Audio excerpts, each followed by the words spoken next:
The Wolf and the Lamb. A Wolf came upon a Lamb straying from the flock, and felt some compunction about taking the life of so helpless a creature without some plausible excuse. So he cast about for a grievance, and said at last, "Last year, sirrah, you grossly insulted me." "That is impossible, sir," bleated the Lamb, "for I wasn't born then." "Well," retorted the Wolf, "you feed in my pastures." "That cannot be," replied the Lamb, "for I have never yet tasted grass." "You drink from my spring, then," continued the Wolf. "Indeed, sir," said the poor Lamb, "I have never yet drunk anything but my mother's milk."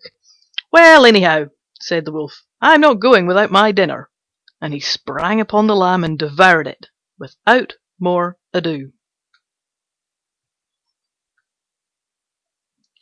The Peacock and the Crane.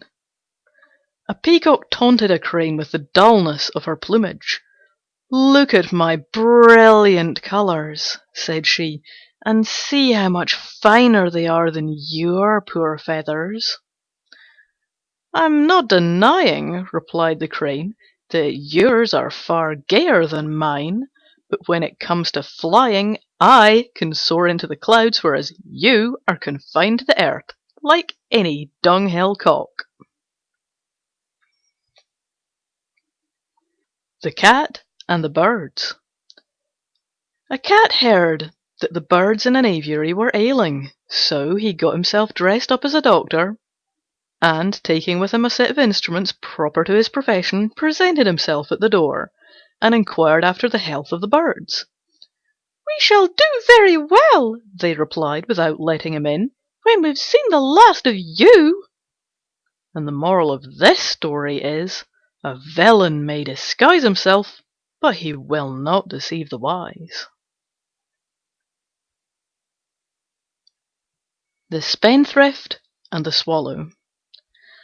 A spendthrift who had wasted his fortune and had nothing left but the clothes in which he stood saw a swallow one fine day in early spring.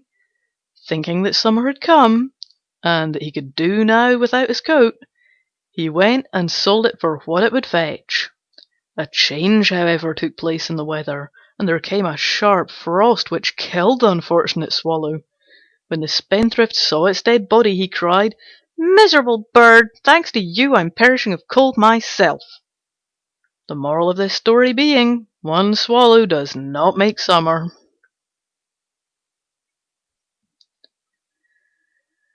The Old Woman and the Doctor.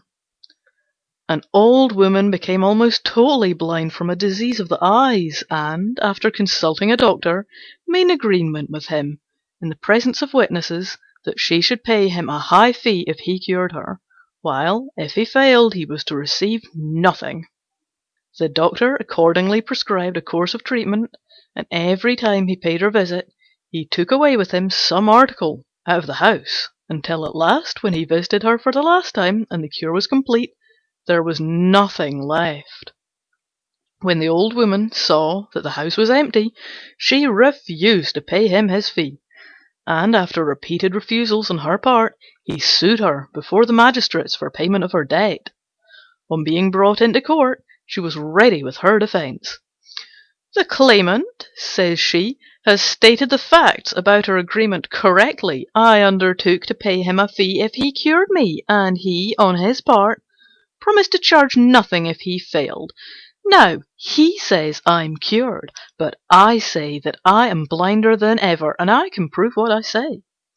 When my eyes were bad, I could at any rate see well enough to be aware that my house contained a certain amount of furniture and other things, but now, when according to him I am cured, I am entirely unable to see anything there at all." The Moon and her Mother. The Moon once begged her mother to make her a gown. "How can I?" replied she. "There's no fitting your figure. At one time you're a new moon, and at another you're a full moon, and between whiles you're neither one nor the other." Mercury and the Woodman. A woodman was felling a tree on the bank of a river when his axe, glancing off the trunk, flew out of his hands and fell into the water. As he stood by the water's edge lamenting his loss, Mercury appeared and asked him the reason for his grief, and on learning what had happened, out of pity for his distress, he dived into the river and, bringing up a golden axe, asked him if that was the one he had lost. The woodsman replied that it was not, and Mercury then dived a second time, and, bringing up a silver axe, asked if that was his. "No, that's not mine either," said the woodsman. Once more Mercury dived into the river and brought up the missing axe. The woodsman was overjoyed at recovering his property, and thanked his benefactor warmly, and the latter was so pleased with his honesty that he made him a present of the other 2 axes. When the woodsman told the story to his companions, one of these was filled with envy of his good fortune, and determined to try his luck for himself. So he went and began to fell a tree at the edge of the river, and presently contrived to let his axe drop into the water. Mercury appeared as before, and, on learning that his axe had fallen in, he dived and brought up a golden axe, as he had done on the previous occasion. Without waiting to be asked whether it was his or not, the fellow cried, "That's mine! That's mine!" and stretched out his hand eagerly for the prize. But Mercury was so disgusted at his dishonesty that he not only declined to give him the golden axe, but also refused to recover for him the one he had let fall into the stream. Moral of the story being, honesty is the best policy.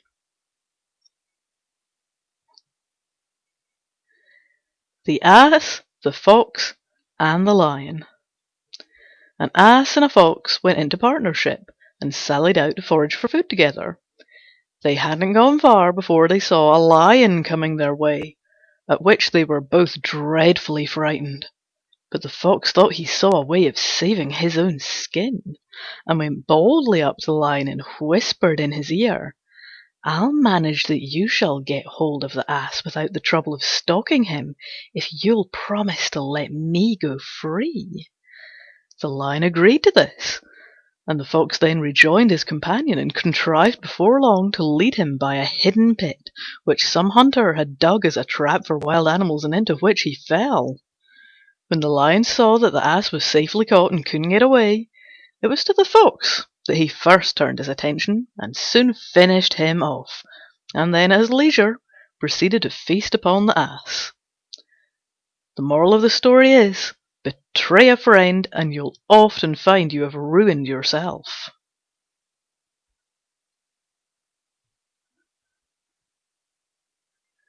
The Lion and the Mouse.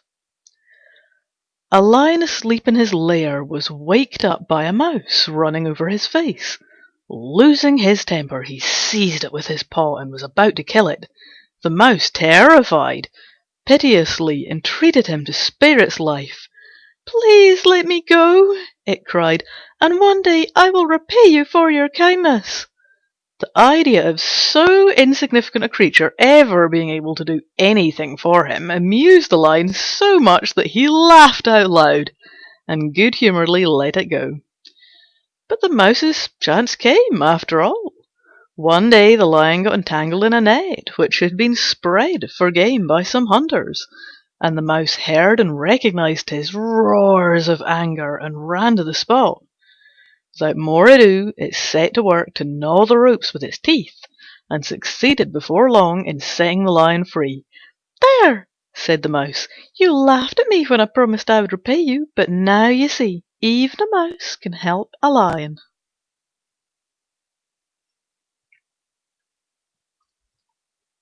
The Crow and the Pitcher.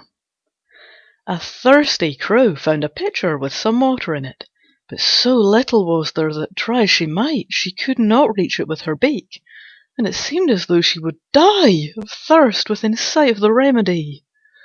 At last she hit upon a clever plan. She began dropping pebbles into the pitcher, and with each pebble the water rose a little higher, until at last it reached the brim, and the knowing bird was enabled to quench her thirst. The moral being, necessity is the mother of invention.